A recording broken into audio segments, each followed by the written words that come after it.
wewe ni rais wa jamii zote za Kenya. Tafadhali usitumie Ikulu kugawanya wananchi wa taifa la Kenya kwa misingi ya makabila zao. Please, tunakuomba kwa heshima. Wewe ndio rais ya Wakenya wote. Usikubali uwanja wa Ikulu itumike kuweka mbegu ya kuwagawanya Wakenya na kuwaweka Wakenya katika misingi ya kikabila.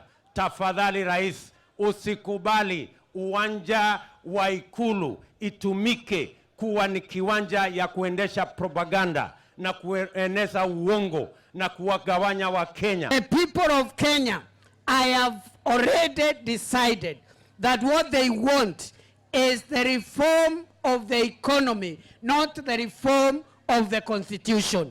Na kwa hivyo sisi tunasema hivi, haijalishi matokeo ya Thursday, Wakenya wameamua, rais ni Ruto, serikali ni ya Kenya kwanza.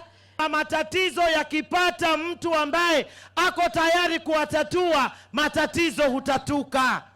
Na yule ambaye yuko tayari kuyatatua matatizo ya Wakenya, hii Sawa ikiwa ndani, hii Msambweni ikiwa ndani, na Kwale kwa ujumla na Pwani, nataka niwaambie si mwingine ni William Samoe.